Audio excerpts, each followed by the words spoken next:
These two vests up my game in Alaska. Let me show you how. See my vest. Hey, Luke of All Trades here. We went to Alaska on a cruise recently, and you've probably watched a few other Alaska packing videos at this point.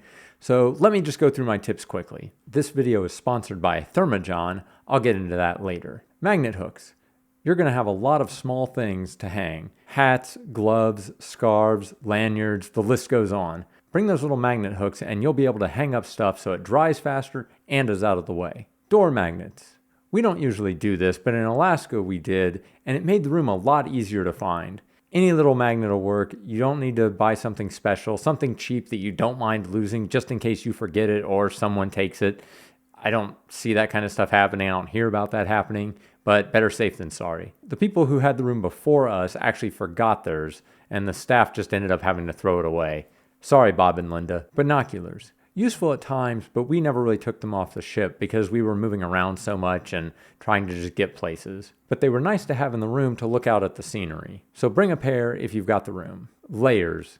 Pretty much as many unique layers as you can pack. I won't mention my unmentionables, but maybe I just did? I don't know. Anyway, but over them I wore those Thermajohn base layers they sent me to review. There's a link down in the description if you want to see more about them.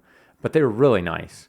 Soft, warm, very comfortable. Over those I wore a pair of pants and a long shirt, then a vest, then a down jacket, a scarf, and a hat. Then I'd grab my camera and be good to go. Of course, you can adjust the layers as you need depending on the weather, and I actually had another layer that went over all of those, a real thin rain jacket, just to keep the water off. Did you notice the vest I mentioned?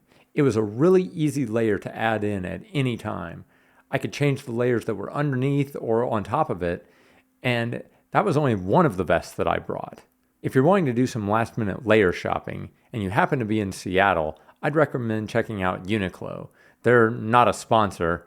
I got that red down jacket on sale a couple years ago in preparation for this trip, but they have some really nice stuff, so keep an eye out for them. Turtles' necks, I've got my share. I also brought a nice black vest to wear to dinner. Trust me, a vest and pant combo works much better than a full suit. And I think it looks just as good. Plus, it covers up a lot of the shirt, so you don't have to worry as much about your shirt being wrinkly, and the vest packs a little bit easier and is less likely to get wrinkled as you fold it up. See my vest, see my vest, see my vest. Throw in a bow tie, and you basically have to start signing autographs because people will think you're famous. Not me, I'm far too ugly for that, but you get the idea. Vests take up a lot less space than jackets, and that's really important in Alaska because you probably have a lot more stuff that you're trying to bring. And if you're flying, you're trying to save money on packing the bags. I really like the vest. The other thing that's important to know is that the ship you go on can really make a difference. I've got a video about Ovation of the Seas right here. They do trips to Alaska, and their sister ship Quantum of the Seas is pretty similar. So check that video out. Stay curious and have a good one.